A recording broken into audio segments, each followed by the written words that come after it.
Sino po dito yung gustong-gusto umattend ng mga ng mga handaan, no? Ano pa, yung mga buffet, yung madaming pagkain, maraming inumin, maraming dessert, etc. etc. Sarap. Gusto nyo ba yon? Na? Di ba? Gusto natin yon. Para bakit kung kayo naman nasa isang disyerto, na kayo, tapos wala kayong pagkain, walang inumin. Ano pakiramdam? Ano po yung mas gusto nyo? Yung nasa handaan o nasa disyerto? Ayan. Alam nyo, bakit ko tinatanong yan? Kasi, ang ganda po ng pinagbulay-bulayan namin kanina. Dito sa awit, no? Dito sa awit 63, Psalm 63. Basahin ko lang sa inyo. Sabi niya, "Oh God, you are my God. Earnestly I seek you. My soul thirsts for you. My body longs for you.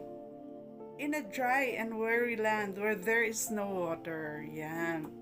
Ayun, yun sinasabi niya. "I have seen you in the sanctuary and beheld your power and your glory because your love is better than life. My lips will glorify you. I will praise you as long as I live. And in your name I will lift up my hands. My soul will be satisfied as with the richest of foods. With singing lips, my mouth will praise you." Alam nyo, yung pala yun, kapag ikaw, no, ikaw na tao, talagang wala kang pagkakilala sa Diyos, di mo siya pinapasalamatan, di mo siya pinupuri, di mo siya sinasamba. Alam niyo kung ano yung kapareho niyo? Kayo yung nahandoon sa disyerto, walang pagkain, walang inumin, sobrang uhaw na uhaw ka, gutom na gutom ka, no? Ganun po yung kaluluwa natin kapag hindi natin na-acknowledge ang ating God para siya ay pasalamatan sa lahat ng tinatangkilik natin, sa lahat ng ginagawa niya para sa atin. Pinupuri ba natin siya? Hindi. Kaya yan, para kang isang taong uhaw na uhaw, tapos yung gutom na gutom ka na ka sa gitna ng disyerto. However, ito pa yung sinasabi dito sa verse na to, kapag ikaw naman sobrang talagang nagpapasalamat ka sa Lord, pinupuri mo siya, sinasamba mo siya, tapos talagang nagdodwell ka sa kanyang sanctuary, ganyan, no? Alam niyo, para kayong nasa piyesta.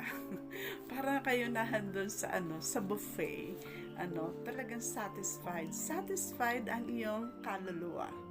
Pero, mangyayari lang yan kapag meron kang relasyon sa ating Panginoon. Meron kang relasyon through our Lord Jesus Christ, na nagsabing, "I am the way, the truth, and the life. No one comes to the Father except by means of me." So, kapag tayo po ay meron Jesus dito, pwede tayong sumamba, magpuri, magpasalamat sa ating Diyos. Pero kung wala, alam nyo, di naman tayo pakikinggan ng Diyos kasi yung ating kasalanan naghiwalay sa atin sa Kanya. Kaya yan, tayo po yung isang tao na gutom, uhaw na, ka lang sa disyerto. Ganun.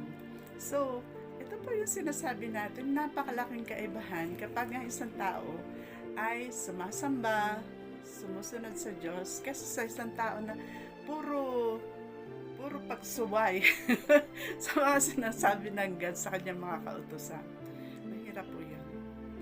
It's about time kung nahandyan ka pa sa kanyang kalagay, nasa disyerto ka. Meron ka pa naman time para lumapit sa Diyos, humingi sa Kanya ng awa, humingi sa Kanya ng tawad sa mga kasalanan mo, at talagang tanggapin mo siya sa iyong puso bilang Panginoon at tagapagligtas. Alam mo, doon mo mararanasan sobrang saya ng puso mo. Kasi naranasan ko yun na tinanggap ko siya. Wow, biglang yung puso ko malungkot, biglang sumaya. para akong nakalutang. Parang lumalakad ako sa alapaap, ganyan. Tapos yung puso ko, biglang sumaya, biglang kumanta. Ganon. Kasi, sino yung tinanggap ko sa puso ko? Walang iba kundi si Jesus na prinsipe ng kapayapaan. Kaya, meron pa akong kapayapaan. Kahit minsan malungkot din naman, meron din kalungkutan. Pero it doesn't mean na wala kang kapayapaan. So, yun po. Ganda talaga ng verses na ito sa Psalm 63. 1 to 5. Yun po yung mineditate namin kanina. Ayun, di ba? Because your love is better than life, my lips will glorify you. Talagang sa Diyos, meron po talagang kasapatan, merong kagalakan, merong kapayapaan, lahat, no? At higit sa lahat, meron kang buhay na walang hanggan.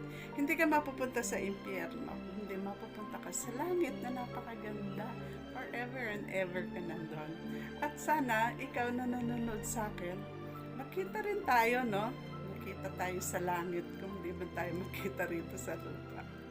So, yan po yung sinasabi ni Lola Madam. Hindi ko pa kayo subscriber, mag-subscribe na po kayo, no? And then, mag-like, mag-share, and press the notification bell.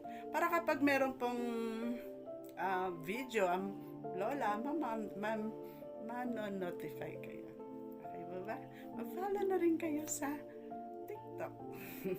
Gloria Cagacian Villanueva. Sa YouTube po, ako po si Lola Madam Villanueva.